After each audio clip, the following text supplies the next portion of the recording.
اعوذ باللہ من الشیطان الرجیم بسم اللہ الرحمن الرحیم سبح اسم ربک الاعلی الذی خلق فسوی والذی قدر فہدی صدق اللہ العظیم۔ اب جو دو صورتوں کا جوڑا آ رہا ہے، سورۃ الاعلی اور سورۃ الغاشیہ، ان دونوں کے بارے میں یہ بات تو آپ میں سے بہت سے حضرات کے علم میں ہوگی کہ نبی اکرم صلی اللہ علیہ وسلم کا یہ معمول تھا کہ جمعہ اور عیدین کی نمازوں میں آپ ان صورتوں کی قرأت فرماتے تھے، پہلی رکعت میں سورۃ الاعلی، دوسری رکعت میں سورۃ الغاشیہ۔ اور اس کی وجہ بھی صاف سمجھ میں آ جاتی ہے، ان دونوں میں تذکیر کا حکم ہے حضور کو، فذکر انما انت مذکر فذکر ان نفعت الذکریٰ۔ تو چونکہ جمعہ اور عیدین میں خطبہ ہے، باقی نمازیں جو ہیں وہ تو صرف قرآن پڑھا جاتا ہے، لیکن یہ کہ جن نمازوں کے ساتھ خطبہ ہے اس میں وہ تذکیر ہے، یاد دہانی ہے، اور اس کے حوالے سے پھر یہ صورتیں جو ہے حضور نے صلی اللہ علیہ وسلم ان نمازوں کے لیے گویا کہ منتخب کی۔ سبح اسم ربک الاعلی، باقی بیان کرو اپنے اس رب کے نام کی جو بہت بلند و بالا ہے۔ نام کا لفظ یہاں کیوں کہا گیا؟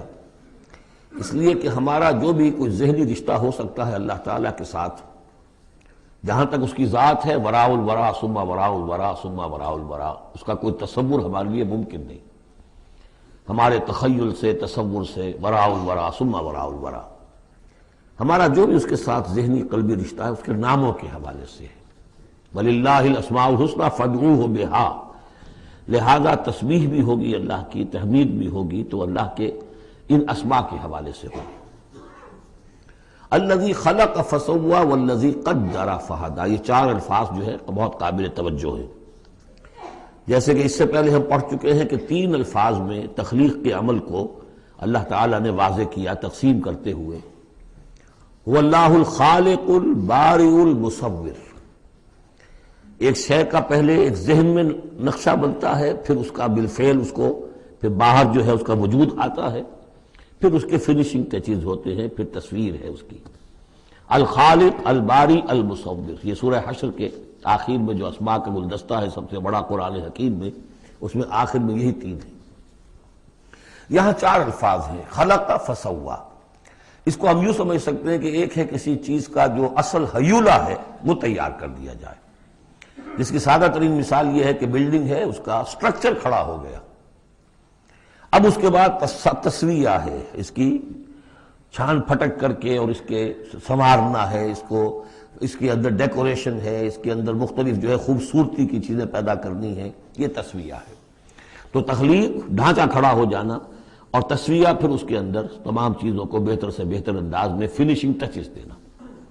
والذی قدر فہدی، اب ہر شے کی جو کہ ان دو مراحل سے گزر چکی ہے، تخلیق اور تسویہ کے دو مراحل سے، اب اس کے لیے ایک اندازہ مقرر کیا جاتا ہے، اس کی کیا کیپیبلٹیز ہیں، اس کی کیا پوٹینشیلٹیز ہیں، یا یوں کہیے اس کی کیا لیمیٹیشنز ہیں۔ اب ایک انسان ہے، اشرف المخلوقات ہے، لیکن اس کی یہ لیمیٹیشن ہے کہ وہ اڑ نہیں سکتا۔ پرندہ ہے، چھوٹی سی چڑیا اڑتی پھرتی ہے۔ تو ہر ایک نوع کی لیمٹس ہیں، ہر ایک نوع کے لیے اللہ تعالیٰ نے اس کی ایک تقدیر، اس کا ایک اندازہ جو ہے مقرر کر دیا ہے۔ پھر انواع کی تقدیر مقرر، انسانوں کی بھی تقدیر ہے، وہ جو میں بتا چکا ہوں، شاکلہ جو بنتا ہے، وہ جو بھی جینز آئے ہیں وہ تو اس کی گویا کہ گیون ہے اس کے لیے، کسی کو ذہانت والے ملے ہیں، کسی کے اندر جسمانی قوت والے زیادہ ہیں، کسی میں کوئی اور وصف ہے، تو یہ بھی اس کے لیے گیون ہے، اور اس سے اس کا شاکلہ تیار ہو جاتا ہے، اس کی شخصیت کا ایک سانچہ بنتا ہے۔ اب ظاہر بات ہے کہ اس کے اندر جو بھی اب وہ محنت کرے گا اس کے اندر اندر کرے گا، اس سانچے سے باہر نہیں نکل سکتا۔ جیسے انگریزی کی کہاوت کہہ لیجئے یا جو بھی اسے کہیں، کہ وہ کہتے ہیں کہ you can't outgrow your skin, یہ کھال جو ہے ہمارے جسم پر چڑھی ہوئی ہے، آپ کتنے ہی موٹے ہو جائیں، میں اور کتنا ہی پھیل جاؤں، لیکن کھال سے باہر تو نہیں نکلوں گا، کھال وہ پھیلتی چلی جائے گی، تو کھال کے اندر رہنا ہے۔ اسی طرح وہ جو سانچہ بن گیا ہے انسان کی شخصیت کا، نیکی کریں گے تو اسی کے اندر اندر کریں گے، بدی کریں گے تو اس کے اندر اندر کریں گے۔ اب اس کی کوانٹٹی جو ہے وہ اللہ تعالیٰ کے ہاں فیصلہ کن نہیں ہے، اللہ تعالیٰ یہ دیکھ لے گا کہ اس شخص کے اندر کتنی کیپیبلٹی تھی، اس کے حساب میں اس نے کیا کیا۔ ایک شخص 100 درجے تک جا سکتا تھا، وہ گیا ہے 50 درجے تک. ایک شخص جا ہی سکتا تھا 50 تک اور وہ 50 تک چلا گیا، تو وہ 50 تک جو ہے وہ 100% کامیاب ہو گیا، اور یہ جو ہے ناکام شمار ہو جائے گا. تو یہی بات جو ہے میں نے وضاحت پہلے بھی کر دی تھی کہ لا یکلف اللہ نفسا الا وسعها، کسی بھی جان کو اللہ تعالیٰ مکلف نہیں ٹھہرائے گا، رسپانسبل نہیں ٹھہرائے گا مگر اس کی وسعت کے مطابق. یہ انڈیویجول سا جو ہے وسعت ہر شخص کی، اس کا شاکلہ، یہ گویا کہ اس کی ذاتی تقدیر ہے. فہدا، چوتھی چیز ہے کہ ہر شے کا ایک اندازہ مقرر کرنے کے بعد پھر ایک جبلی ہدایت اس کو دے دی جاتی ہے، چلو ادھر. پہلی جبلی ہدایت ہے جس کا ذکر آ جائے گا ابھی تھوڑی دیر کے بعد. جبلی ہدایت جو ہے وہ ہر بکری کے اندر ہدایت ہے کہ یہ چیز تمہارے کھانے کی ہے، یہ کھانے کی نہیں ہے. بہترین گوشت اس کے سامنے ڈال دیجیے وہ تو نہیں کھائے گی، تو جبلی ہدایت ہے اس کی. اور گوشت کی اور جو ہے آپ شیر کے سامنے بہت اچھی سبزیاں ترکاریاں لا کے ڈال دیجیے، وہ دیکھے گا بھی، تھوکے گا بھی نہیں ان کو، اسے گوشت چاہیے. یہ ہے ہر جبلی ہدایت. پھر جبلی ہدایت کے اوپر پھر ہدایت کے اور مراحل ہیں جو اللہ تعالیٰ دیتا ہے، پھر وہ اپنی کتابیں نازل فرماتا ہے، اپنے نبی بھیجتا ہے. یہ گویا کہ ہدایت کی تکمیل ہے، ورنہ ہدایت تو بنیادی طور پر جو ہے ہر جبلت کے اندر بھی اللہ نے ودیت کر دی ہے. تو یہ ہر کریشن کے لیے یہ 4 الفاظ جو یہاں آئے، سبح اسم ربک الاعلی الذی خلق فسوی والذی قدر فہدی والذی اخرج المرعی، وہی ہے کہ جو نکالتا ہے چارہ زمین سے، فجعلہ غثاء احوا، جو شروع میں تو گھاس اگی ہے تو بڑی خوبصورت ہریاول جو ہے، اس کے بعد وہ سیاہ پڑ جاتا ہے اور چورا چورا ہو جاتا ہے. سنقرئک فلا تنسیٰ، اے نبی ہم آپ کو پڑھا دیں گے، آپ بھولیں گے نہیں. یہ بھی وہی بات ہے جو سورہ قیامہ میں آ چکی ہے، ولا تحرک بہ لسانک لتعجل بہ ان علینا جمعہ وقرآنہ، ہمارے ذمہ ہے، آپ یہ مشقت زیادہ اپنے اوپر نہ لیں، یہ ہم کام کر دیں گے، آپ کے سینے میں اس کو جمع کر دیں گے اور پڑھوا دیں گے، ترتیب بھی بتا دیں گے. سنقرئک فلا تنسیٰ الا ما شاء اللہ، سوائے اس کے جو اللہ چاہے. تو اگر اللہ چاہے، فرض کیجئے یہ اس لیے بات کو واضح کرنے کے لیے، اللہ بھلانا چاہے گا تو آپ لاکھ اپنی زبان کو حرکت دیتے رہیں، اللہ تعالیٰ کی قدرت سے تو آپ باہر نہیں نکل سکتے. آخر اللہ تعالیٰ قدیر ہے اللہ شے پر. لیکن یہ کہ یہ صرف اس امکان کو ظاہر کرنے والی بات ہے، اس کا یہ مطلب نہیں کہ اس سے یہ نکل آتا ہے کہ قرآن مجید کی کوئی آیت جو ہے اللہ نے بھلوا بھی دی محمد کو صلی اللہ علیہ وسلم. یہ ایسے ہی ہے، قل ان کان للرحمن ولد فانا اول العابدین، اگر اللہ کا کوئی بیٹا ہو تو سب سے پہلے میں پوجوں گا اسے. تو یہ اس طرح کی چیز ہے. الا ما شاء اللہ انہ یعلم الجہر وما یخفی، وہ اللہ تعالیٰ جو ہے وہ تو جانتا ہے، خواہ کوئی بلند آواز سے بات کہی جائے اور خواہ اسے چھپایا جائے. وَنُيَسِّرُكَ لِلْيُسْرَىٰ، اب یہ لفظ یہاں نوٹ کر لیجئے، یہ آگے بڑھ کر ایک مضمون کھلے گا اس سے. اور سہج سہج تیسیر، یسر سے باب تفعیل، آسان کرنا، اور سہج سہج تھوڑا تھوڑا رفتہ رفتہ ہم آپ کو آسان بنا دیں گے. کس چیز کے لیے؟ یسرا، وہ بڑی جو آسانی ہے جنت وہاں پہنچائیں گے، اور جو بڑی کامیابی ہے دنیا میں دین کا غلبہ وہاں بھی پہنچا دیں گے، لیکن سہج سہج ہوگا. اس کے لیے اپنا ایک تدریج ہے جو ہماری حکمت میں، ہمارے علم میں ہے. ویسے ہم چاہیں آنے واحد میں کر دیں، دین کا غلبہ ہو جائے، کوئی رہے نہ دشمن، آنے واحد میں تمام انسان جو ہے اور تمام جنات کو ابو بکر جیسا بنا دیں، ہم بنا سکتے. لیکن یہ کہ ہماری جو حکمت تخلیق ہے اس میں یہی ہوگا، تیسیر، آہستہ آہستہ. اور یہ فلسفہ آگے چل کر بہت کھلے گا. وَنُيَسِّرُكَ لِلْيُسْرَىٰ فَذَكِّرْ إِن نَّفَعَتِ الذِّكْرَىٰ، آپ تو یاد دہانی کراتے رہیے اگر فائدہ دے سمجھانا. اور اس میں در حقیقت یہ ہے کہ ذکر جو ہے اللہ تعالیٰ کا اور اللہ تعالیٰ کی تذکیر جو ہے، اگر تو کہہ دیا ہے یہاں پر اگر فائدہ پہنچائے، لیکن اس کا یہ مطلب نہیں کہ اگر فائدہ پہنچائے تبھی تذکیر کی جائے. اس لیے کہ آگے آ رہا ہے سَيَذَّكَّرُ مَن يَخْشَىٰ، یعنی آپ اگر تذکیر کریں گے تو جس کے دل میں کچھ خوف ہے اس کو تو فائدہ ہو جائے گا نا.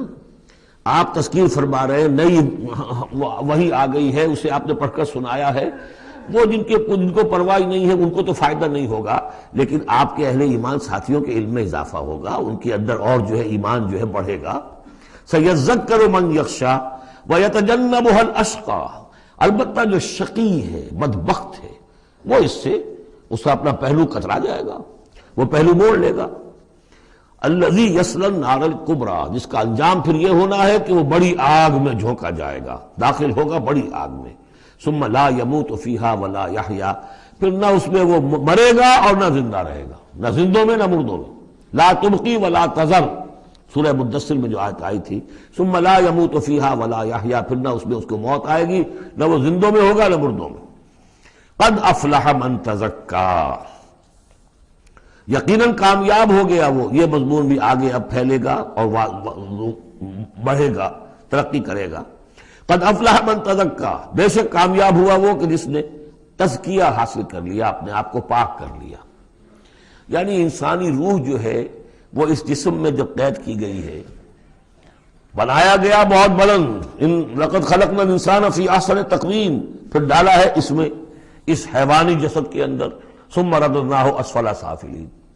اب یہ کہ یہاں سے وہ چڑھائی چڑھنی پڑے گی، یہاں سے اوپر اٹھنا ہوگا، آپ کو محنت کرنی ہوگی، ہر انسان کو تزکیہ کرنا ہوگا، فلاح حاصل کرنے کے لیے کچھ اپنے جذبات کو کنٹرول کرنا ہوگا، کچھ اپنی شہوات کو دبانا ہوگا، اپنے نفس کا ضبط نفس کا سامان کرنا ہوگا، کچھ اپنی روح کی تقویت کا سامان کرنا ہوگا، جیسے کہ یہ دو طرفہ پروگرام رمضان کا ہے کہ دن میں روزہ رکھو اور اس جو حیوانی وجود ہے اسے ذرا کمزور کرو، تھوڑا سا مزمحل کرو، تاکہ اس کا دباؤ جو ہے اس روح ربانی کے اوپر، اس بدن میں کچھ کمی آئے۔ رات کو کھڑے ہو جاؤ اور اس روح کے اندر آبیاری، اس کے اوپر قرآن کے انوار کی بارش کرو، اس سے یہ کہ یہ روح تازہ ہوگی، زندہ ہوگی، اپنے رب کی طرف متوجہ ہوگی۔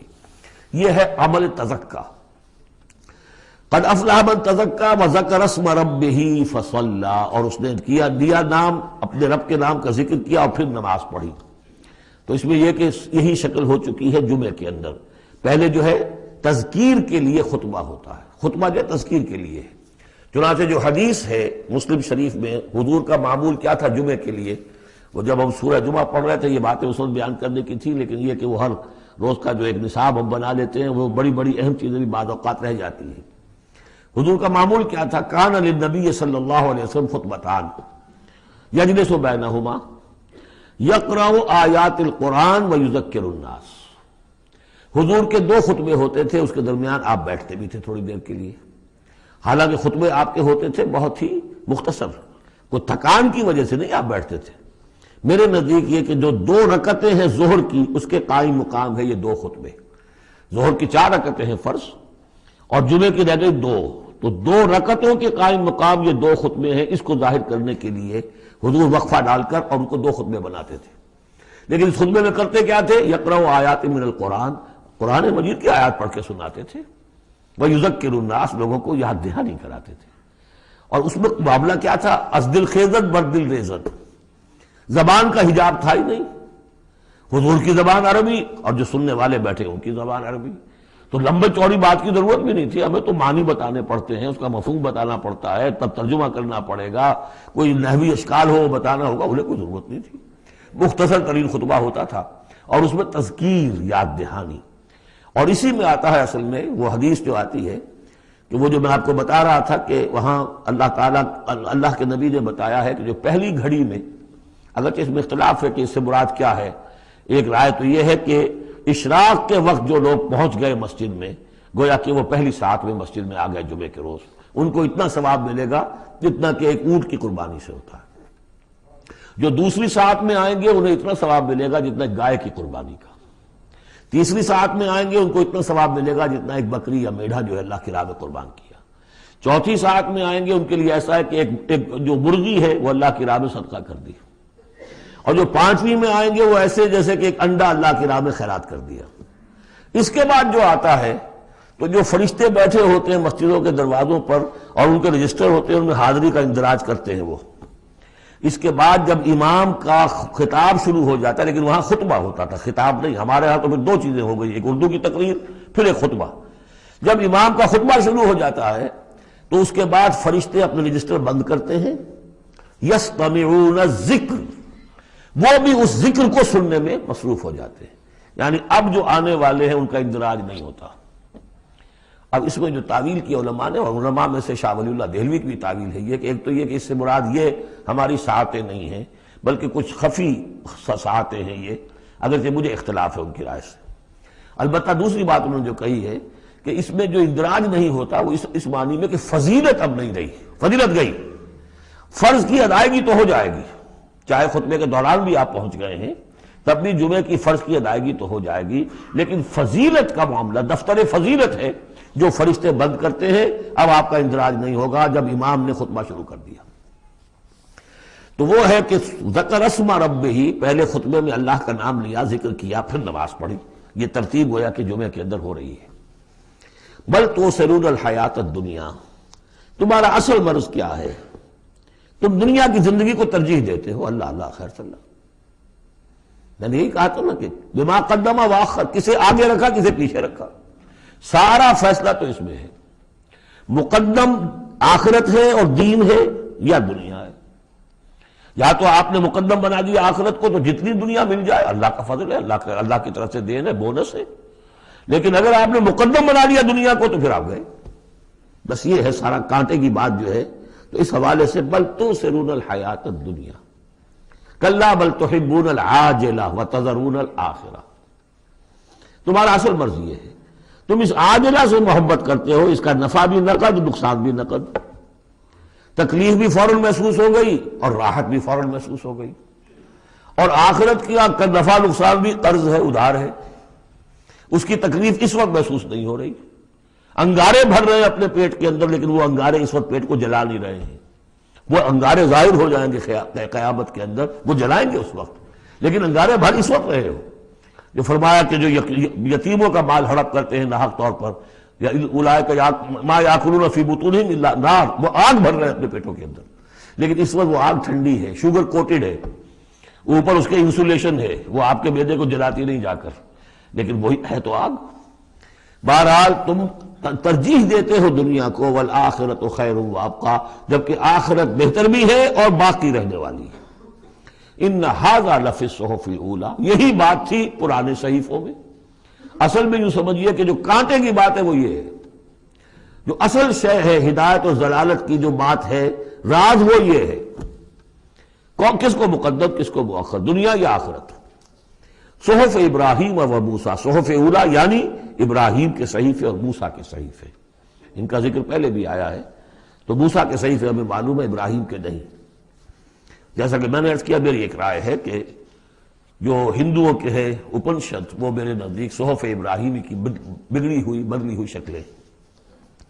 سورۃ الغاشیہ، بسم اللہ الرحمن الرحیم، هل اتاک حدیث الغاشیہ، کیا پہنچ چکی ہے تمہارے پاس اس ڈھانپ لینے والے کی خبر، وہ جب آئے گی قیامت ڈھانپ لے گی۔ وجوہ یومئذ خاشعہ، یہ مضمون دیکھیے سورہ قیامہ میں بھی آیا تھا، وجوہ یومئذ ناظرۃ الی ربها ناظرہ، ووجوہ یومئذ باسرۃ تظن ان یفعل بها فاقرہ۔ پھر سورہ عبس میں آ چکا ہے، وجوہ یومئذ مسفرۃ ضاحکۃ مستبشرہ، ووجوہ یومئذ علیہا غبرۃ ترہقها قطرہ۔ یہاں دیکھیے وجوہ یومئذ خاشعہ، بہت سے چہرے اس دن ہوں گے ذلیل ہوئے دبے ہوئے جھکے ہوئے، عاملۃ ناصبہ، ایسے کہ جیسے بڑی کوئی مشقت جھیلی ہے، اس کا تکان کے اثرات ہے، ایگزاسٹڈ ہے۔ تصلیٰ نارا حامیہ، وہ داخل ہوں گے ایک تپتی ہوئی آگ میں، دہتی ہوئی آگ میں۔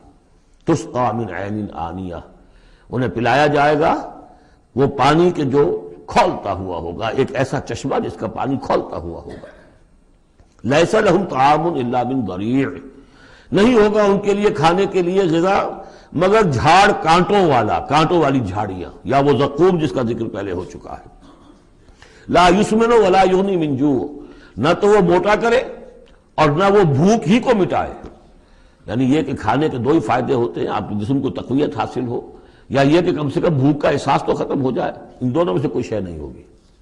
اب اس کے برعکس وجوہ یومئذ ناعمہ، بہت سے چہرے ہوں گے اس روز تر و تازہ، جیسے کہ ناز و نام میں پلے ہوئے لوگ ہوتے ہیں ان کے چہرے۔ لسعیہا راضیہ، وہ اپنی سعی اور جو بھی انہوں نے دنیا میں محنت کی تھی اور اس کے جو بھی انہوں نے مشقت کی تھی، سار و قربانی کا معاملہ کیا تھا، اس کا جو نتیجہ ان کے سامنے آئے گا اس سے راضی ہوں گے۔ لسعیہا، یہ انہی کی کوشش تھی، محنت تھی، لیکن آج اللہ نے قبول فرما دی۔ اولئک کان سعیہم مشکورا، وہ لوگ ہوں گے کہ جن کی سعی جو ہے اللہ تعالیٰ کے یہاں مقبول ہو جائے گی تو وہ راضی ہوں گے۔ فی جنت عالیہ، ایک باغ میں جو بہت بلند ہوگا، اونچا۔ لا تسمع فیہا لاغیہ، اس میں وہ کوئی لغو بات بھی نہیں سنیں گے، کوئی لغو بات سننے سے بھی انسان کو کوفت ہوتی ہے۔ تو اور تو کوئی بات کیا جھوٹ سننا یا کوئی الزام، یہ تو اس کا سوال نہیں، لغو بات بھی نہیں سنیں گے۔ فیہا عین جاریہ، اس میں ایک چشمہ ہے جاری، چلتا ہوا بہتا ہوا۔ فیہا سرر مرفوعہ، اس میں اونچے تخت ہیں رفیع۔ واکواب موضوعہ، اور آب خورے ہیں، کپس ہیں، جام ہیں کہ جو رکھے ہوئے بڑے حساب سے، بڑی عمدگی سے چنے ہوئے۔ وہ نمارق و مصفوفہ، اور قالین ہیں جو صف کے اندر بچھائے ہوئے ساتھ کے ساتھ لگا کر۔ وہ ذرابی و مبسوسہ، اور مخمل کے نہالچے ہیں جو ہر جگہ جگہ پھیلے ہوئے ہیں، تھوڑی دیر کے لیے ادھر جا کے بیٹھنا ہے تو وہاں بھی ہے۔ افلا ينظرون الى الابل كيف خلقت، یہ وہ آیات ہے قرآن کی کہ جس میں جو علامہ اقبال نے کہا ہے کہ آبزرویشن، دیکھو اور پھر نتیجے نکالو۔ یہ جو کلچر ہے یہ قرآن نے پیدا کیا ہے۔ توہمات، ایسے ہی بنائے ہوئے عقائد جن کے لیے کوئی سند نہیں، نہ عقل میں ہے اور نہ نقل میں ہے۔ یا تو وہی ہے، ریویلڈ نالج ہے جو اس میں ہے، عقل میں آئے یا نہ آئے وہ اللہ کی بات ہے، وہ ماننی ہے۔ لیکن اس کے بعد اس سے ماورا کوئی بات جو خلاف عقل ہے وہ نہیں مانیں گے۔ وہ پھر ہونی چاہیے ان السمع والبصر والفؤاد کل اولئک کان عنہ مسئولا، پھر اس سے ہے۔ تو اب دیکھو، افلا ینظرون الی الابل کیف خلقت، تو کیا یہ غور نہیں کرتے، دیکھتے نہیں ہیں کہ اونٹوں کو کیسے بنایا گیا ہے، ان کے جسم کی کتنی ہم آہنگی ہے ان کے ماحول کے ساتھ۔ پورے ہفتے انہیں پانی نہ ملے لیکن وہ چلتے رہیں گے، کھانے کو نہ ملے چلتے رہیں گے۔ ان کے پاؤں ایسے بنائے کہ دھستے نہیں ہیں ریت کے اندر۔ کیف خلقت وإلی السماء کیف رفعت، اور آسمان کیسے اس کو بلند کیا گیا ہے۔ یہ اسٹرانومی والوں کا فیلڈ ہے، وہ سمجھے کیسے ہے یہ۔ وإلی الجبال کیف نصبت، اور یہ جو پہاڑ ہے یہ کیسے گاڑ دیے گئے، یہ جیولوجی والوں کا فیلڈ ہے، وہ اس پر تحقیق کریں۔ وإلی الأرض کیف سطحت، اور زمین کو نہیں دیکھتے کیسی بچھا دی گئی ہے۔ ویسے اس کا ایک خاص وہ سمجھ لیجئے پس منظر بھی ہے کہ کن چیزوں کی طرف، ویسے تو ہر کائنات کی ہر شے اللہ کی نشانی ہے۔ ان فی خلق السماوات والارض واختلاف اللیل والنہار والفلک التی تجری فی البحر بما ينفع الناس وما انزل اللہ من السماء من ماء فاحیا به الارض بعد موتها وبث فیہا من کل دابۃ وتصریف الرياح والسحاب المسخر بین السماء لآیات لقوم یعقلون، ہر شے آیت ہے۔ شیخ سعدی کہتے ہیں برگ درختان سبز در نظر ہوشیار، ہر ورق دفترست از معرفت کردگار۔ یہ جو درخت ہیں ان کے جو پتے ہیں یہ ہرے ہرے پتے، جو دیکھنے والی آنکھ ہے اس کو تو یہ ان میں سے ہر پتا ایک دفتر نظر آتا ہے معرفت کا، اللہ تعالیٰ کی معرفت کا۔ اور آج ہمیں معلوم ہوا ہے کچھ نہ کچھ، آج سے پہلے لوگوں کو معلوم نہیں تھا کہ ہر پتے میں ایک فیکٹری ہے، فوٹو سنتھسس کی فیکٹری ہے، کہ جو یہ سولر انرجی ہے اسے وہ جذب کر رہی ہے اور اس کو جو ہے کنورٹ کر رہی ہے، وہی انرجی ہے جو لکڑی کے اندر سٹور ہو رہی ہے، پھر آپ لکڑی جلا کر نکال لیتے ہیں، یہ آگ کہاں سے آ گئی؟ وہی سولر انرجی، اس کی سورس وہی ہے، اور اس سولر انرجی کو، سورج کی اس حرارت کو جذب کر رہا ہے یہ پتا، اور وہاں وہ عمل جاری، ہر پتا ایک فیکٹری ہے فوٹو سنتھسس کی۔ تو برگ درختان سبز در نظر ہوشیار، ہر ورق دفترست از معرفت کردگار۔ لیکن یہاں چار چیزوں کا ذکر جو ہوا ہے یہ ایک خاص پس منظر ہے۔ آپ کو معلوم ہے کہ ان لوگوں کے جو پہلے مخاطب تھے قرآن کے، ان کی زندگی گزرتی تھی سفروں میں، لیلۃ الشتاء والصیف، اور سارا یہ حجاز کا علاقہ تھا جب یہ چلتے تھے تو چلتے ہوئے کیا چیز ہے؟ اونٹ پر تو سوار ہیں، اوپر آسمان ہے، داہنے بائیں پہاڑ ہے، نیچے زمین ہے۔ یہ چار چیزیں وہ تھی کہ جو ان کے لیے ہر وقت ہر آن ان کی نگاہوں کے سامنے۔ دیکھتے تو تم ہو لیکن یہ حیوانوں کا سا دیکھنا دیکھ رہے ہو تم۔ یہ تو اونٹ نے بھی دیکھ لیا کہ اوپر آسمان ہے نیچے زمین ہے اور ادھر پہاڑ ہے ادھر پہاڑ ہے، یہ تو اس نے بھی دیکھ لیا، تم نے کیا دیکھا؟ دم چیز پیام شریدی نہ شنیدی در خاک تو یک جلوہ آمیخت نہ دیدی۔ یہ سانس جو آ رہا ہے یہ پیام ہے، کوئی پیغام ہے اللہ کا، کبھی سنا ہے کہ نہیں سنا؟ اور تمہاری خاک کے اندر ایک جلوہ بھی ہے، جلوہ ربانی، روح ملکوتی بھی ہے، کبھی دیکھا ہے اس کو؟ دیدن دیگر آموز شریدن دیگر آموز، یہ صرف حیوانوں کا سا دیکھنا اور حیوانوں کا سا سننا، اس سے ذرا آگے بڑھو، انسانوں کا سا دیکھنا، انسانوں کا سا سننا سیکھو۔ تو یہ ہے وہ کہ اب ان کو دیکھو، ان چیزوں کو آبزرو کرو، ان کی حکمتوں کو دیکھو، ان کو انویسٹیگیٹ کرو، اس میں قوانین فطرت جو ہیں، قوانین طبعی ہیں، ان کا انکشاف ہوگا۔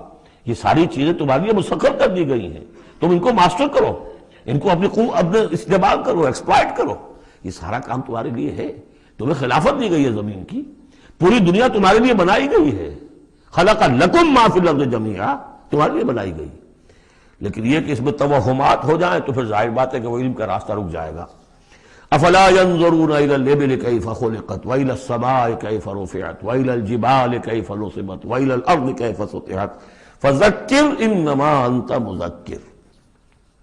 تو اے نبی آپ نصیحت کرتے رہیے، تذکیر کرتے رہیے، ان کو بتاتے اور سکھاتے رہیے، یاد دہانی کرتے رہیے، آپ تو بس یاد دہانی کرانے والے ہیں، آپ ان کے اوپر لست علیہم بمسیطر، آپ کو داروغہ نہیں ہے کہ کان پکڑ کر لے آئیں ان کو ہدایت کے راستے پہ، یہ آپ کا کام نہیں۔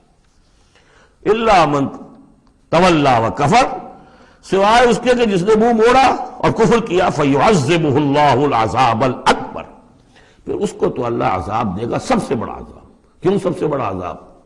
رسول کے آنے کے بعد جبکہ حق بالکل عریاں ہو کر سامنے آ جائے، کوئی شک و شبہ باقی نہ رہے، ان کی سیرت کے بارے میں، ان کی شخصیت کے بارے میں کوئی داغ نہیں، کوئی دھبا نہیں، کوئی انگلی اٹھ نہیں سکتی، اور جس طریقے سے آیات ربانیہ انہوں نے پڑھ پڑھ کر سنا دی ہیں، اب بھی اگر کوئی نہیں ہے تو معلوم ہوا کوئی خیر نہیں ان کے اندر، اب یہ شدید ترین عذاب کے مستحق ہیں۔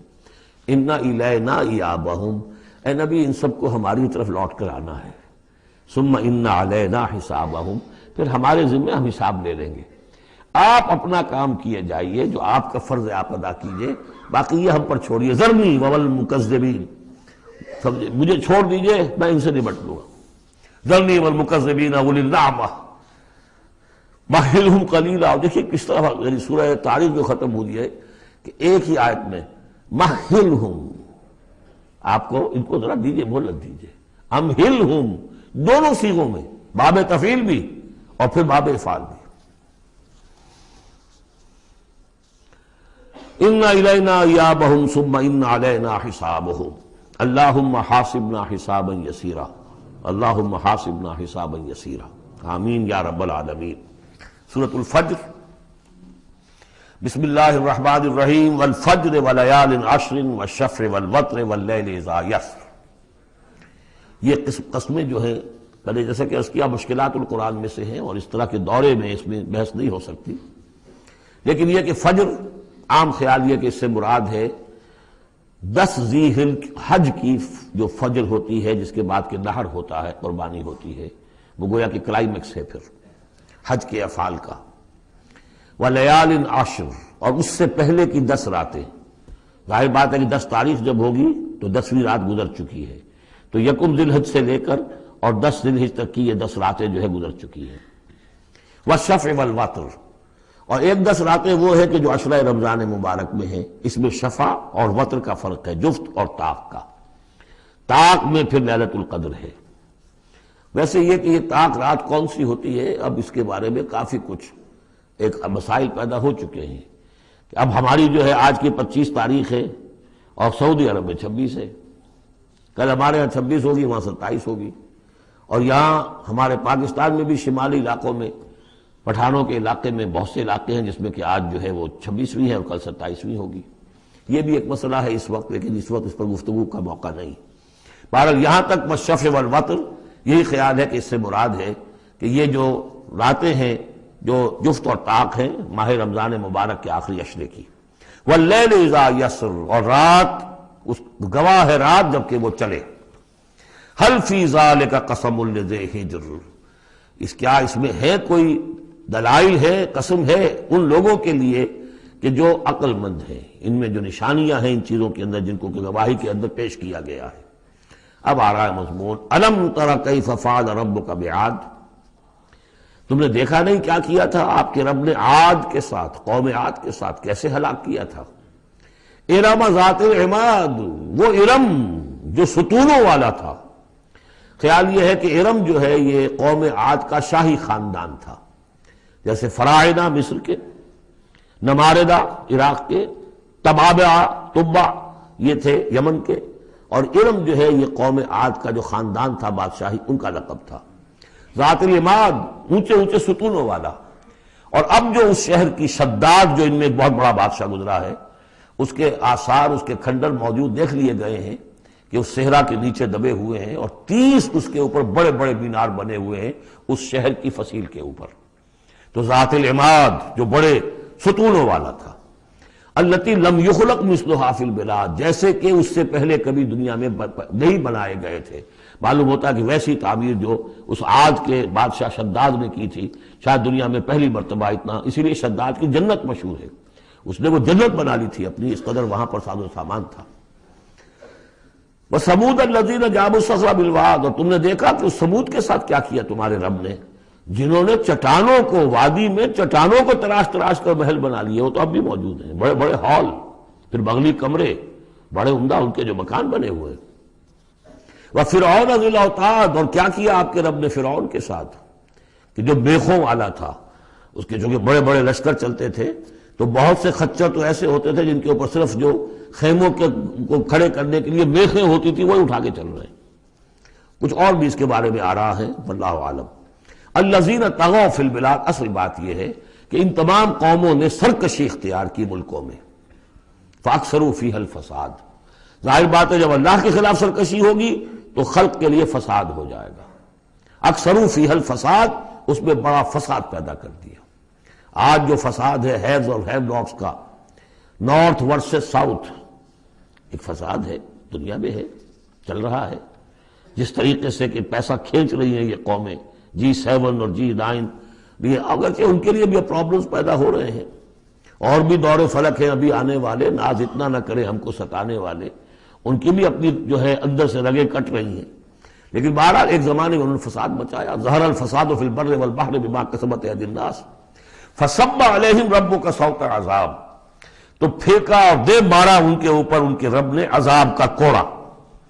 عذاب کا کوڑا تھا جس سے آل فرعون بھی ختم ہوئے، اور وہ عاد بھی تباہ و برباد کر دیے گئے، قوم سمود نسیہ منسیہ کر دیے گئے۔ ان ربک لبالمرصاد، جان لو کہ تمہارا رب تاک میں بیٹھا ہوا ہے، گھات میں ہے، جو کوئی ایسی سرکشی کرے گا اس کا پھر یہی حشر کرے گا۔ یہ اب جو مضمون آ رہا ہے قرآن مجید میں بہت ہی اہم مضمون ہے۔ فَأَمَّا الْإِنسَانُ إِذَا مَا ابْتَلَاهُ رَبُّهُ فَأَكْرَمَهُ وَنَعَّمَهُ فَيَقُولُ رَبِّي أَكْرَمَنِ، انسان کا معاملہ یہ ہے کہ جب اس کا رب اسے آزماتا ہے، اسے عزت دیتا ہے، نعمتیں دیتا ہے، تو وہ کہتا ہے میرے رب نے مجھے عزت دی۔ وَأَمَّا إِذَا مَا ابْتَلَاهُ فَقَدَرَ عَلَيْهِ رِزْقَهُ، جب اسے آزماتا ہے اور اس کا رزق جو ہے اس پر تنگ کر دیتا ہے، راشننگ کر دیتا ہے، تھوڑا تھوڑا دیتا ہے، فَيَقُولُ رَبِّي أَهَانَنِ، تو وہ کہتا ہے میرے رب نے مجھے ذلیل کر دیا۔ کلا، ایسا نہیں ہے۔ آپ کو کیا خرابی نظر آئی اس میں؟ کوئی شرک نہیں ہے۔ اس نے یہ تو نہیں کہا کہ مجھے نعمتیں دی ہیں تو کوئی لکشمی بائی کی کرپا ہو گئی ہے، یہ تو نہیں کہا۔ اللہ نے، میرے رب نے مجھے عزت دے دی، اور اگر کہیں تنگی آ گئی ہے تو یہ میرے رب نے مجھے ذلیل کر دیا۔ توحید تو مکمل ہے نا یہاں، کہ کسی اور دیوی دیوتا، کسی اور الہہ کا تذکرہ نہیں ہے، رب ہی نے مجھے عزت دی، رب ہی نے مجھے ذلیل کیا۔ تو عز من تشاء و تذل من تشاء، اے اللہ تو ہی ہے جس کو چاہتا عزت دیتا ہے، جس کو چاہتا ذلیل کر دیتا ہے۔ تو کیا خرابی کیا ہے اس میں؟ اس میں خرابی یہ ہے کہ اس دنیا میں جو کچھ تمہیں ملتا ہے تم اسے عزت مت سمجھو، یہ امتحان ہے، اور اگر کبھی تنگی آتی ہے اسے ذلت نہ سمجھو، یہ بھی امتحان ہے۔ یہ برابر ہے، یہ تم نے اسے عزت سمجھا دھوکہ کھا گئے، اس کو ذلت سمجھا دھوکہ کھا گئے۔ چاہے توحید انٹیکٹ ہے آپ کی، لیکن توحید جو ہے وہ تو یوں سمجھیے کہ جڑ بنیاد ہے نا ہدایت کی، اس سے اوپر بھی تو منزلیں ہیں ہدایت کی کہ نہیں۔ یہ امتحان ہے۔ ایک لفظ جو کامن ہے، اذا ما ابتلاہ ربہ فاکرمہ، جب اسے ابتلا میں ڈالا اور ابتلا میں عزت دی۔ دیکھیں اب کرتا کیا ہے، صبر کر، یہ شکر کرتا ہے، اپنی جو بھی ہم نے اس کو نعمتیں دی ہیں وہ حقداروں کو ان کے حق ادا کرتا ہے کہ نہیں کرتا ہے۔ یہ عزت نہیں ہے، عزت تو تب ہوگی جب تم اس امتحان میں پورے اترو گے۔ ذالک یوم التغابن، وہ تو قیامت میں پتہ چلے گا کہ کس کے لیے عزت تھی کس کے لیے نہیں۔ کسی کو تنگی دی ہے تو یہ ذلت نہیں ہے، دیکھنا ہے صبر کرتا ہے کہ نہیں کرتا۔ کہیں یہ بالکل مستر ہو کر اور اپنی عزت نفس جو ہے ہتھیلی پر رکھ کر لوگوں کے سامنے مانگنے کے لیے تو نہیں نکل جاتا، پتہ چل گیا نا۔ تو یہ امتحان ہے۔ تو پہلا درجہ سمجھیے کہ چاہے فراوانی ہو، عیش ہو، آرام ہو، دولت ہو، یہ بھی امتحان، تکلیف ہے، رنج ہے، محنت ہے، مشقت ہے، اسرت ہے، تو یہ بھی امتحان، دونوں برابر ہو گئے۔ اب بھی ہدایت اس سے اوپر بھی ہے ایک۔ ہمارے دل میں یہ چور رہے گا پہلا امتحان آسان ہے دوسرا مشکل ہے، نہیں، حقیقت اس کے برعکس ہے۔ پہلا مشکل ہے، یہ دولت میں رہ کر بھول جانے کا آپ کے اندر زیادہ امکان ہے۔ میں نے حدیث آپ کو سنائی تھی، ما قل و کفا خیر مما کثر و الہا، اگر زیادتی ہوگی، دولت ہوگی، تم اللہ کو بھول جاؤ گے تو زیادہ سخت نقصان یہ ہے، زیادہ بڑا امتحان یہ ہے۔ اور اگر ناپ تول کر مل رہا ہے تو ہر وقت اللہ یاد رہے گا، یہ ہلکا ہے، اگر حقیقت وہ بھاری ہے۔ اور اسی میں وہ واقعہ نوٹ کر لیجئے امام احمد ابن حنبل رحمۃ اللہ علیہ کا، کہ جب وہ مار پڑ رہی تھی کہ جس کے بارے میں الفاظ ہے کہ ہاتھی کو بھی وہ مار پڑتی تو بلبلا اٹھتا، اس وقت آنکھوں میں آنسو نہیں آئے۔ کب آئے؟ جب بادشاہ وقت، خلیفہ وقت کا ایلچی آیا ہے اشرفیوں کے توڑے لے کر کہ یہ بادشاہ نے آپ کے لیے نذرانہ بھیجا ہے، تب رو پڑے، اے اللہ میں اس امتحان کے قابل نہیں ہوں، یہ امتحان سختر ہے۔ تو یہ ہے درجہ بدرجہ، لَتَرْكَبُنَّ طَبَقًا عَنْ طَبَقٍ، تو ہدایت کے بھی یہ درجے ہیں۔ پہلا درجہ تو یہ ہے کہ جو بھی ہے اللہ کی طرف سے ہے، تنگی ہے تو اللہ کی طرف سے، اور فراوانی ہے تو اللہ، یہ توحید تو پوری ہو گئی آپ کی، اللہ کی طرف سے۔ لیکن اس میں اب آگے درجے ہیں کہ یہ امتحان ہے، یہ بھی امتحان، وہ بھی امتحان، اس اعتبار سے دونوں بھی امتحان ہیں، یہ دونوں برابر ہیں۔ اس سے بھی اوپر یہ ہے، وہ امتحان مشکل ہے فراوانی والا، اور یہ امتحان جو ہے یہ آسان ہے۔ فَأَمَّا الْإِنسَانُ إِذَا مَا ابْتَلَاهُ رَبُّهُ فَأَكْرَمَهُ وَنَعَّمَهُ فَيَقُولُ رَبِّي أَكْرَمَنِ وَأَمَّا إِذَا مَا ابْتَلَاهُ فَقَدَرَ عَلَيْهِ رِزْقَهُ فَيَقُولُ رَبِّي أَهَانَنِ كَلَّا۔ لیکن چونکہ تمہاری ذہنیت یہ ہے، لہذا تمہارا طرز عمل کیا ہے؟ بَلْ لَا تُكْرِمُونَ الْيَتِيمَ، تم یتیم کی عزت نہیں کرتے، وَلَا تَحَاضُّونَ عَلَىٰ طَعَامِ الْمِسْكِينِ، تم مسکینوں کو، غریبوں کو کھانا کھلانے پر ایک دوسرے کو اکساتے بھی نہیں ہو، خود تو کیا کھلاؤ گے؟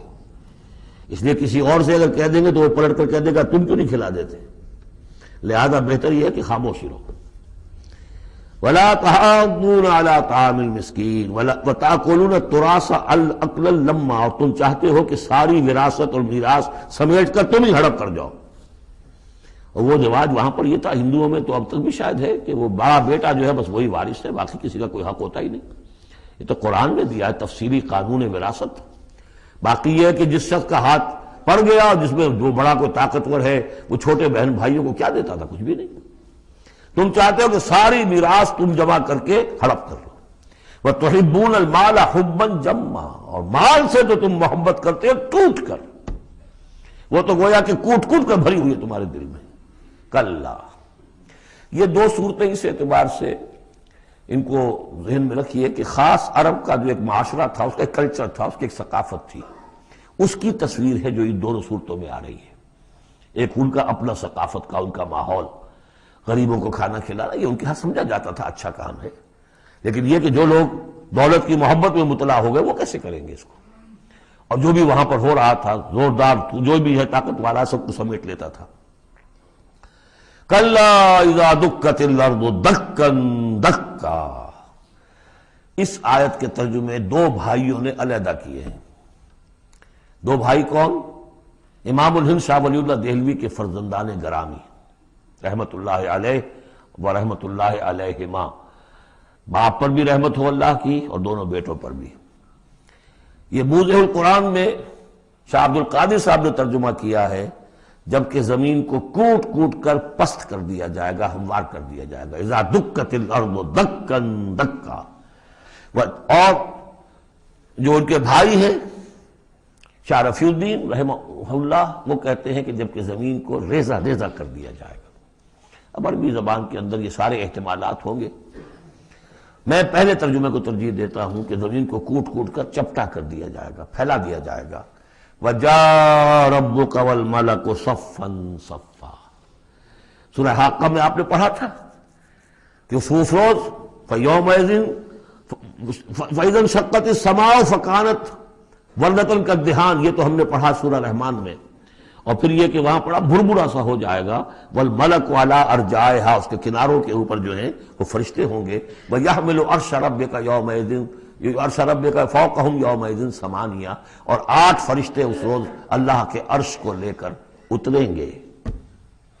جاء ربک والملک صفا صفا. اس سے اندازہ ہوتا ہے کہ قصہ زمین برسر زمین ہی طے ہوگا. جو ہم نے کمایا، جو گنوایا، یہی کمایا یہی گنوایا. کوئی نیکی کمائی تو یہاں اور کوئی بدی کمائی تو یہاں. یہ سارا قصہ زمین ہی پر ہوگا. زمین کو پھیلایا جائے گا، مدت کھینچا جائے گا، چپٹا کر دیا جائے گا، کوٹ کوٹ کر پہاڑ چلا دیے جائیں گے، وہ ریت روئی کے گالے بن جائیں گے. نہ اس میں کہیں کوئی موڑ ہوگا، نہ اونچائی ہوگی، نہ ڈھلوان ہوگی. سورہ طٰہٰ میں ایک بار سے. تو یہ ساری چیزیں کر کے پھر یہیں پر اللہ تعالیٰ کا نزول اجلال ہوگا، اس کی کوئی تجلی ہوگی جس کو لے کر کے خاص طور پر 8 فرشتے جو ہیں وہ نازل ہوں گے. وَجَاءَ رَبُّكَ وَالْمَلَكُ صَفًّا، فرشتے ہوں گے صفے باندھے ہوئے. وَجِيءَ يَوْمَئِذٍ بِجَهَنَّمَ، اور لے آئی جائے گی اس دن جہنم بھی. اور جیسا کہ میں نے عرض کیا غالباً وہ اسی زمین میں سے نکل آئے گی. یہی جو اندر موجود ہے، جو لاوا نکلتا ہے کبھی، ان تمام جو بھی یہ آتش فشاں پہاڑ ہوتے کہاں سے نکلتا ہے؟ یہ اندر ہے زمین کے. اگر اس کو کوٹ دیا جائے، اس کو کھینچا جائے تو وہی چیز ظاہر ہو جائے گی، سامنے آ جائے گی. واللہ عالم.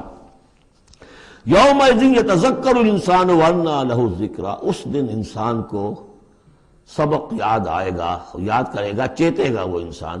یہ شاہ صاحب کا لفظ تھا، چیتے گا انسان. یاد آ جائے گا اسے کہ وہ کیا کر کے لایا تھا یہاں پہ، اور اسے پوری نصیحت حاصل ہو جائے گی. لیکن اب یہ نصیحت کس کام کی؟ یومئذ یتذکر الانسان وانیٰ لہ الذکریٰ. اب یہ کس لیے؟ اب تو اس کا کوئی فائدہ نہیں. وہ تو دنیا میں اگر تم نے دیکھا ہوتا، سوچا ہوتا، حقائق تم پر منکشف ہوتے تو فائدہ تھا. یہاں تو نہیں. یقول یا لیتنی قدمت لحیاتی، وہ کہے گا ہائے کاش میں نے اپنی زندگی کے لیے کچھ آگے بھیجا ہوتا. یہ لفظ نوٹ کیجیے، حیاتی. میری زندگی تو اصلی یہ ہے، آج معلوم ہوا مجھے. میں تو دنیا کی زندگی کو زندگی سمجھتا رہا. وہ زندگی نہیں تھی، وہ زندگی کی تمہید تھی. وہ ایک امتحانی وقفہ تھا. چھانٹی کرنے کے لیے اللہ تعالیٰ نے تمہاری بڑی طویل زندگی میں، وہ زندگی برطرز اندیشہ سود و زیاں ہے زندگی، ہے کبھی جاں اور کبھی تسلیم جاں ہے زندگی. تو اسے پیمانہ امروز و فردا سے نہ ناپ، جاویداں پہ ہم دواں ہر دم جواں ہے زندگی. اس زندگی کا تھوڑا سا حصہ کاٹ لیا موت کا وقفہ ڈال کر. یہ ہے آپ کا ٹیسٹنگ پیریڈ. خلق الموت والحیات لیبلوکم ایکم احسن عملا. تو امتحان پاس کرتے ہو اچھے مستقبل کے لیے. اس امتحان کو پاس کرنا تھا اس آخرت کے لیے. اب وہ کہے گا یقول یا لیتنی قدمت لحیاتی، کاش کہ میں نے اپنی زندگی کے لیے کچھ آگے بھیجا ہوتا. فیومئذ لا یعذب عذابہ احد، تو اس دن وہ عذاب دے گا کہ جیسا عذاب کوئی نہ دے سکے. لا یعذب عذابہ احد، اس کا سا عذاب نہ دے سکے کوئی اور. ولا یوثق وثاقہ احد، اور اس کا سا باندھنا نہ باندھ سکے کوئی اور. لیکن اسی وقت کچھ قسمت ہوں گے، کوئی خوش قسمت، جن سے کہا جائے گا یا ایتھا النفس المطمئنہ، اے نفس مطمئنہ. کون؟ جو اس زندگی میں، امتحانی زندگی میں مطمئن ہو کر اپنے رب کی بندگی میں لگا رہا، یکسوئی کے ساتھ اس کے دین کے ساتھ چمٹا رہا. مطمئن.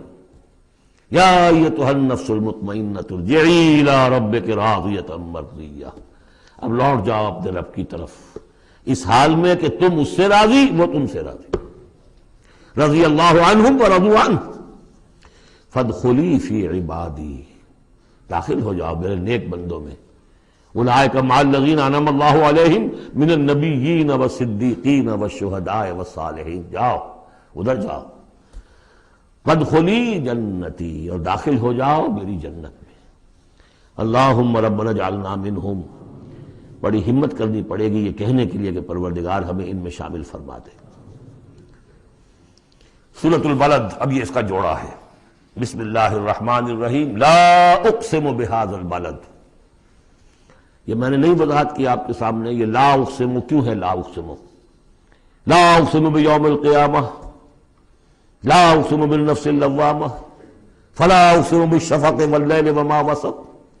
یہ لا جو ہے نافیہ نہیں ہے، یہ لا ہے اس معنی میں تم جو کہہ رہے ہو غلط ہے، میں قسم کھاتا ہوں قیامت کے دن کی، اسی طرح تمہارے دماغ میں جو بیٹھا ہوا غلط نہیں، جیسے کہ انگریزی میں نے I swear by the day of judgement, لیکن ہوتا کیا ہے انگریزی میں نے کے بعد کاما لگ جاتا ہے تو آپ کو پتا چل گیا یہ علیحدہ ہے، لیکن عربی میں یہ قومیں وغیرہ ہے نہیں، تو لا اقسمو میں نہیں قسم کھاتا یہ نہیں ہے، نہیں قسم ہے مجھے قیامت کے دن کی، نہیں قسم ہے مجھے اس شہر کی۔ کون سا شہر؟ مکہ مکرمہ۔ کیوں؟ یہ ابھی بات میں واضح ہو جائے گی۔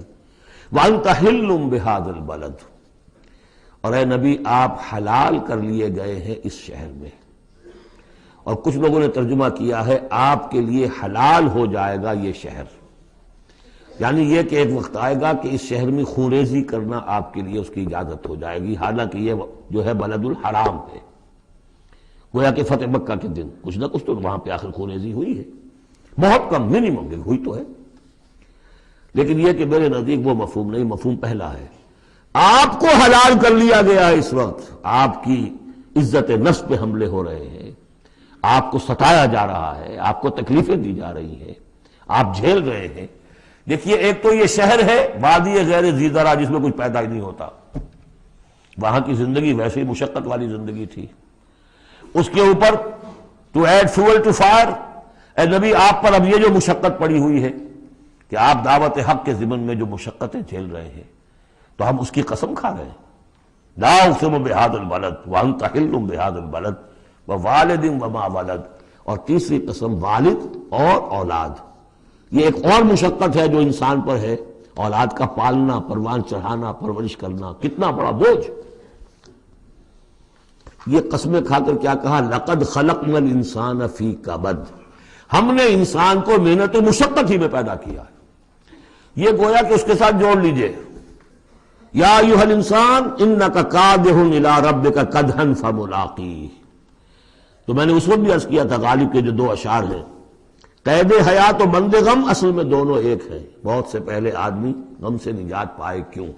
مشقت تو یہاں ہر ایک کے لیے، محنت ہے، مشقت ہے، تکلیف ہے، مسائل ہیں، پریشانیاں ہیں، کوفت ہے، ہر شخص کے لیے، بس ذرا سا فرق ہے، کوئی ایئر کنڈیشن کمرے میں بیٹھا ہوا ہے لیکن چین نہیں ہے، ایئر کنڈیشن کمروں کے اندر مخملی گندیلوں پر نیند نہیں آ رہی ہے، کوئی شخص ہے کہ جس کو مشقت جو ہے جسمانی ہے، کسی کی مشقت جو ہے وہ نفسیاتی ہے، مشقت ہے۔ لقد خلقنا الانسان فی کبد، یہاں کوئی بھی اس کبد سے، اس مشقت سے مستثنا نہیں ہے۔ قید حیات و بند غم اصل میں دونوں ایک ہیں، موت سے پہلے آدمی غم سے نجات پائے کیوں؟ لیکن وہاں سورہ انشقاق میں اس سے اگلا مرحلہ ہے کہ اب تو گھبرا کے یہ کہتے ہیں کہ مر جائیں گے، مر کے بھی چین نہ پایا تو کدھر جائیں گے، مرنے کے بعد پھر کھڑے ہونا ہے اللہ کے حضور میں جا کر، فملاقیہ یا ایھا الانسان انک کادح الی ربک کدحا فملاقیہ فاما من اوتی کتابہ بیمینہ، اب یہ وہاں پر مسئلہ ہو جائے گا۔ تو انسان کے لیے مشقت اور محنت جو ہے یہ اس کا مقدر ہے۔ ووالد وما ولد لقد خلقنا الانسان فی کبد ایحسب ان لن یقدر علیہ احد، اس محنت و مشقت میں جو انسان پڑے ہوئے ان کے تمرد کا حال دیکھو، ابو جہل کو دیکھو اکڑا ہوا ہے۔ اگر ان کے لیے دنیا میں آسانیاں ہوتی تو یہ کیا کرتے، کیا ستم ڈھاتے، کیا بغاوتیں کرتے؟ کیا انسان یہ سمجھتا ہے کہ اس کے اوپر کوئی قابو نہیں پائے گا؟ یقول اہلکت مالا لبدا، یہ اب ان کا کلچر ہے، بڑے فخر سے کہتا ہے میں نے تو بڑا ڈھیروں مال جو ہے شیخی مارتا ہے، میں نے ہلاک کر دیا، میں نے کھانے کھلائے، غریبوں کو کھلائے، یہ بھی ان کی مسابقت رہتی تھی۔ ان میں جو لوگ تھے، اب ابو جہل کا بھی قول یہی ہے نا، جب اس سے پوچھا گیا کہ کیا تمہارے خیال میں محمد جھوٹے ہیں صلی اللہ علیہ وسلم، انہوں نے کہا نہیں ان کا بھی جھوٹ نہیں بولا، پھر تم کیوں نہیں ان پر ایمان لاتے؟ کہ بھائی بات یہ ہے ہمارا ان کا مقابلہ تھا، بنو ہاشم کا اور ہمارے خاندان کا، انہوں نے کھانے کھلائے، ہم نے ان سے بڑھ کر کھلائے، انہوں نے اور خدمت کی، حجاج کی، ہم نے ان سے بڑھ کر کی، ابھی تک تو ہم کندھے سے کندھا جوڑے چلے آ رہے ہیں، اب اگر ہم ان کی نبوت مان لیں تو ہم تو ہمیشہ کے لیے غلام ہو جائیں گے، یہ صورت مجھے گوارا نہیں۔ Give the devil his due، اس نے بالکل صحیح بات کہہ دی، جھوٹا میں نہیں سمجھتا محمد کو صلی اللہ علیہ وسلم۔ کتنا اخلاقی روب تھا حضور کا اس پر، وہ ہم پڑھ لیں گے آگے چل کر جب سورہ علق ہم پڑھیں گے، وہ بعد میں اسی وقت کے لیے موضوع ہے۔ تو وہ شیخی مارتے تھے میں نے اتنا مال ہلاک کر دیا، اتنا خرچ کیا، اتنا غریبوں پہ لٹایا. اَيَحْسَبُ أَن لَّمْ يَرَهُ أَحَدٌ، کیا اس کا گمان ہے اسے کسی نے دیکھا نہیں ہے؟ اگر تو واقع تم اسے نیکی کی تھی تو جس کے لیے نیکی کی تھی اس نے تو دیکھ لیا ہے، بیان کیوں کر رہا ہے؟ اگر اللہ کو راضی کرنے کے لیے کوئی کیا تھا تو اس کے تو علم ہے. أَلَمْ نَجْعَل لَّهُ عَيْنَيْنِ، کیا ہم نے اس کو دو آنکھیں نہیں دی؟ وَلِسَانًا وَشَفَتَيْنِ، اور زبان دی اور دو ہونٹ دیے. وَهَدَيْنَاهُ النَّجْدَيْنِ، اور ہم نے اس کو راہ دکھلا دی دو گھاٹیوں کی. دو گھاٹیوں کی ہدایت دے دی. اس میں عام رائے تو یہ ہے کہ اس سے مراد ہے نیکی اور بدی، لیکن یہ کہ مجھے اس رائے سے زیادہ اتفاق ہے جن کے خیال میں اس سے مراد ہے ماں کی دو چھاتیاں. ابھار ہوتے ہیں، نجدین اس کو کہتے ہیں جو چیز ابھری ہوئی ہو. یہ جبلی ہدایت ہے جو بچہ لے کر آیا ہے. کس نے پڑھایا اس کو؟ کس نے یہ سکھایا ہے اس کو کہ جاؤ چوسو اور تمہارے اندر دودھ آ جائے گا، تمہیں جو ہے غذا مل جائے گی؟ یہ ہدایت ہے اللہ کی. وہ میں نے اس کہا تھا جبلی ہدایت. الذی خلق فسوی والذی قدر فہدی، یہ ہدایت تو وہ لے کے آیا بچہ. اسے معلوم ہے میری غذا کہاں ہے. اس کی ماں میں، اس کے منہ میں جاتا ہے ماں کا دودھ اور وہ اس کو چوستا ہے اور پیتا ہے. کہیں سے سیکھ کر آیا ہے، کوئی ٹریننگ اس کو دی گئی. وَهَدَيْنَاهُ النَّجْدَيْنِ، بہرحال دونوں معنی آپ ذہن میں رکھیے. فَلَقْتَحَمَ الْعَقَبَةَ، لیکن وہ گھاٹی کو عبور نہ کر سکا. گھاٹی کون سی ہے بھائی؟ وَمَا أَدْرَاكَ مَا الْعَقَبَةُ، جانتے ہو وہ گھاٹی کون سی ہے؟ فَكُّ رَقَبَةٍ، کسی گردن کا چھڑا دینا، آزاد کر دینا، کسی غلام کو آزاد کرا دینا اپنا مال خرچ کر کے، یا کسی مقروض کا قرضہ ادا کر دینا اپنے مال سے. او اطعام فی یوم ذی مسغبہ، یا کھانا کھلا دینا بھوک کے دن جبکہ اپنے بھی لالے پڑے ہوئے ہوں، قحط کا عالم ہو، اور آدمی کو نظر آ رہا ہو کہ میرا اپنا سٹور بھی جو ہے گندم کا ختم ہو رہا ہے، پھر بھی کھانا کھلائے بھوکے کو. یتیماً ذا مقربۃ، اس یتیم کو کہ جو قرابت دار بھی ہے، بھتیجا ہے، بھانجا ہے. او مسکیناً ذا متربہ، یا وہ محتاج جو مٹی میں رل رہا ہے. ثم كان من الذين آمنوا وتواصوا بالصبر وتواصوا بالمرحمہ. دیکھیے یہ ہے وہ فلسفہ جو سورہ حدید میں آیا تھا، اب اچھی طرح سمجھ لیجئے. اس میں سے انسان کا اس گھاٹی میں سے نکل جائے گا تو آگے رستہ صاف ہے. وہ اصل جو بریک لگا ہوا ہے وہ مال کی محبت کا ہے. اس کو کھولو گے پھر گاڑی چلاؤ، چلے گی گاڑی. جس کے دل میں یہ مال کی محبت ہے، جو مال کو خرچ نہیں کر سکتا کسی بھی ضرورت مند کے اوپر، کسی ادائے حقوق کے اندر، اب وہ شخص جو ہے وہ تو گویا کہ اس گھاٹی سے نکلا ہی نہیں. اسے ایمان کی کہاں نعمت میسر آئے گی، ایمان لے بھی آئے گا اس حال میں تو منافق ہوگا. سمجھ رہے میری بات کو؟ اگر یہ گند دل میں سے نکلا نہیں، پاک نہیں ہوا، تو ایمان لے بھی آئے گا کسی وجہ سے تو منافق بنے گا، مومن تو نہیں بن سکتا صحیح معنی میں. اس گندگی کو دور کرو، جیسا کہ ہم نے وہاں پڑھا تھا، اعلموا ان اللہ یحیی الارض بعد موتها قد بینا لکم الآیات لعلکم تعقلون ان المصدقین والمصدقات واقرضوا اللہ قرضا حسنا یضاعف لهم ولهم اجر کریم والذین آمنوا باللہ ورسلہ. یہ منزل طے کر کے اگر ایمان لایا ہے انسان تو اولئک هم الصدیقون والشہداء، وہ ان کے مراتب عالیہ کھلے ہوئے ہیں. ادھر جاؤ یا ادھر جاؤ اپنی استاد طبع اور مزاج کے مطابق. یہاں بھی وہی ہے، پہلے یہ کام کیے ہوں فلقتحم العقبہ، اگر اس گھاٹی کو عبور کر لے، اور گھاٹی کون سی ہے؟ فک رقبۃ او اطعام فی یوم ذی مسغبۃ یتیما ذا مقربۃ او مسکینا ذا متربہ ثم کان من الذین آمنوا وتواصوا بالصبر وتواصوا بالمرحمہ. زمین کے اندر سے یہ گند آپ نے نکال دیا، شورینی زمین کے اندر جو بھی تھا اس کو صاف کر کے اب بیج ڈالیے ایمان کا. ثم، یہ زمین تیار ہو گئی ہے، اب بیج ڈالیے. ثم کان من الذین آمنوا، پھر ہوا وہ ان لوگوں میں شامل کہ جو ایمان لائے اور تواصوا بالصبر وتواصوا بالمرحمہ.